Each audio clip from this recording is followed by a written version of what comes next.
So as for question number 95 is here. A cyclist covers 660 feet in 66 seconds. Okay.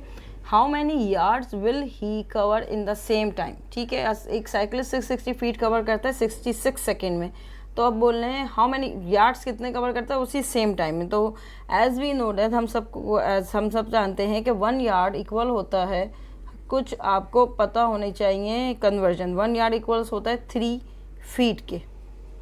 Okay, सो जो 1 yard equal हो गया 3 feet, तो 1 feet equal किसके हो जाएगा? 1/3 यार्ड के। ठीक है ना, सो सिंपल हो गया। 1 फीट इक्वल हो गया 1/3 यार्ड। तो हमें कितने फीट मालूम करने हैं यार्ड्स में? 660 फीट। सो 660 फीट हो गया कितने यार्ड के मुकाबले में? तो वो हो गया इक्वल्स टू, किससे डिवाइड कर देंगे? 3 से। 660 डिवाइडेड बाय 3। सो 3 1 ज़ा 3, 3 2 ज़ा 6, 3 2 ज़ा 6 एंड 0 0। सो 220 यार्ड्स इसने कवर कर लिए हैं। Option A is the correct option. यानी कि उस सेम टाइम ने उसमें उसने जो कवर किए हैं वो कितना हो गया? 220 यार्ड्स। सिंपल कन्वर्जन है, वो आपको उसको माइंड में रहना चाहिए, वो आप ज़रूर इसकी प्रैक्टिस करें। उसके बाद ये देखें कितना सिंपल क्वेश्चन था, कुछ भी नहीं करना था। अगर हमें ये नहीं पता होगा कि 1 यार्ड में कितने फीट होते हैं तो हम ये क्वेश्चन नहीं सॉल्व कर सकते थे। ओके, आई होप कि आप ये मेरी ट्रिक याद रखेंगे, कि आप कन्वर्जन्स को याद रखेंगे थोड़ी बहुत। ठीक है, move to the question number 96। Question number 96 is here. The question is the sum of two numbers is 84 if one of them exceed the other by 12 find the numbers। ठीक है, तो अब देखें इसमें थोड़ी सी समझने वाली कहानी है। द सम ऑफ 2 नंबर्स, अब 2 नंबर्स हैं जिनका का सम क्या है? 84 है। मैं ले लेती हूँ x plus Y, the 2 numbers which sum is equals to 84। अच्छा, अब कंडीशन ये बोल रहे हैं if one of them exceed the other by 12। ठीक है, एक जो है जो एक्सीड करता है द अदर बाय 12, तो मैं ले रही हूँ x प्लस y की, मैं y लेट कर रही हूँ, y इक्वल्स हो रहा है x प्लस 12। ठीक है, ये हमने यहाँ सपोज किया यहाँ पर। ठीक है, तो हम इसकी जगह लिख देंगे x प्लस 12 इक्वल्स टू 84। सही, यू गॉट इट। अब हो गया x plus x which is equals to 2x plus 12 equals to 84। 12 इधर प्लस का है, opposite side of the equal to जाएगा तो माइनस हो जाएगा, तो 2x equals to 84 minus 12 which is equals to 72 and x equals to 72 divided by 2 which is equals to 36। Okay, so we get the option, the value of x equals to 36. Now we can put the value of x in this, so we get the value of y. So simple. So हमने y late किया था x plus 12, तो y equals to x की जगह हम क्या लिख देंगे? 36 plus 12 which is equals to 48. So the two numbers are 36 and 48 which are the option C is the correct option. So this is our question. इस तरह के क्वेश्चन थोड़ा सा ट्रिकी हैं, थोड़ा सा समझ लें इनको। सो ये हमारे कंप्लीट हो जाएंगे। 96 क्वेश्चन हो गया। अब move to the question number 97। So as for question number 97, if the difference between 9 times and 5 times of a number is 24, then find the numbers. Okay, so simple questions are here. तो difference का meaning क्या होता है? Subtraction. The difference between the 9 times and the 5 times. Times का मतलब क्या होता है? हम मल्टीप्लाई करते हैं किससे? x से। 9 टाइम्स का मतलब 9x। Difference means subtraction. 5 times of a number 5x equals to कितना हो गया? 24। देखिए कितना सिंपल क्वेश्चंस हैं, क्वेश्चंस लगते हैं मुश्किल है। 9 minus 5 is equals to 4x equals to 24। Just एक इक्वेशन बनानी थी और डिवाइड कर देना था और कुछ भी नहीं था। ठीक है, 24 divided by 4, so 4 1 is 4, 4 6 is 24. So option C is the correct option. So simple questions are here. तो देख लें। So if you can put the value of x in this equation, so you get equals to 24. ये भी एक answer check करने का आपको तरीका होता है कि आपको पता चल जाता है आपका 100% आंसर आपने सही किया है क्वेश्चन। ठीक है, इस तरह की वैल्यूज़ में जिनमें हमारे पास वैल्यूज़ आती हैं और इक्वेशंस होती हैं। So move. So as per question number 98 is here. So the question is the speed of a car is 30 km in first hour and the 32 km in the second hour. ठीक है, the average speed is, so simple question.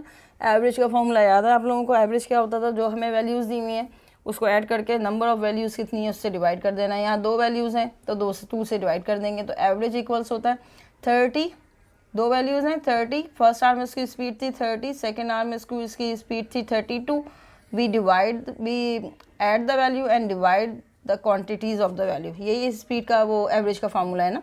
तो 30 + 32 which is equals to 62, 62 divided by 2, तो so 2 1s are 2, 2 3s are 6 and 2 1s are 2. So 31 km is the average speed of the car. So simple question. You can do the question in just I think 20 seconds or 10 to 20 seconds. You can solve this question.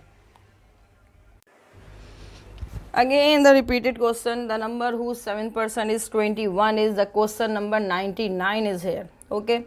So the number who 7% is 21. बहुत simple था ये सवाल करना, कितने 7% का mean क्या होता है? The number who 7%.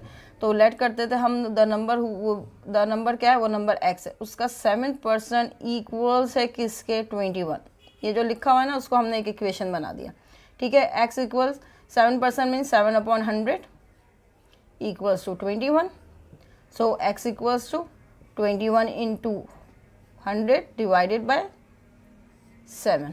7 1s are 7, 7 3s are 21 and 3 multiplied by 100 which is equals to 300. So option C is the correct option. ये वाले क्वेश्चन तो बहुत सारे थे जो हमने कर लिए हैं, तो ये क्वेश्चन तो सब इसमें एक्सपर्ट हो गए हैं. आई होप ये क्वेश्चन अब गलत नहीं होगा.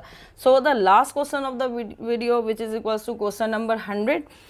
ये जो वीडियो है ना वो 130 क्वेश्चंस की थी, but I am not doing the 130 question because जो 30 क्वेश्चन है वो बहुत ज़्यादा रिपीटिंग क्वेश्चन है उसमें ना.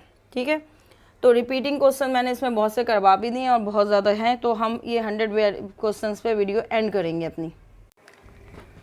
सो aspirant question number 100 is here. So we are completing the 100 question. तो मुझे बहुत खुशी हो रही है कि हमने 100 क्वेश्चन कर लिए हैं, वो क्वेश्चन जो कि FPSC में सबसे ज़्यादा मोस्ट रिपीटेड क्वेश्चन है. ये वाला क्वेश्चन हमने किया हुआ. 2 road completed in 35 days. Man और डेज वाला आ गया, कितने आ गए? डेज 35 और मैन कितने? इंस by 70 man. How long it will take 40 man to complete the work. 40 man है, अब डेज नहीं दिए हुए, डेज के लिए क्या हो गया? x हो गया. ठीक है, अब हमें पता है कि डे मैन कम हो रहे हैं तो डेज ज़्यादा हो जाएंगे, तो वही इन्वर्स रेशो है, एक अप और एक डाउन हो गया एरो. कैसे लिखते हैं? 40 ratio 70 equals to 35 ratio x.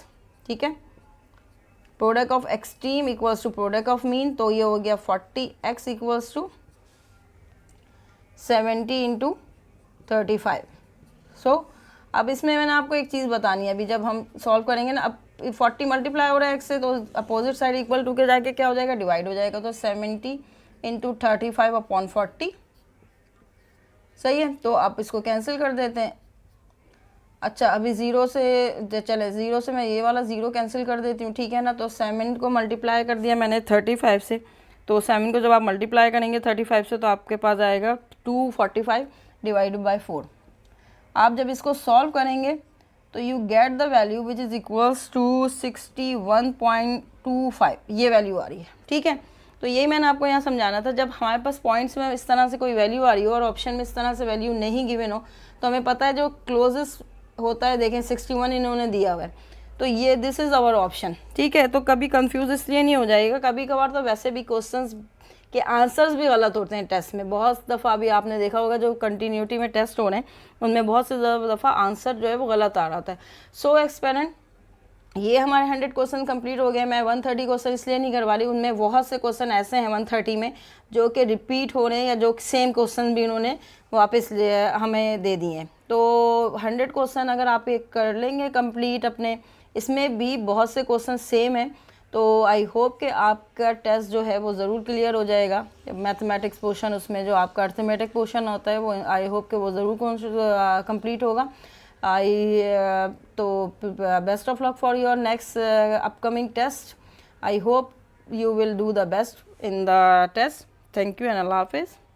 So like the video, share the video, subscribe the channel.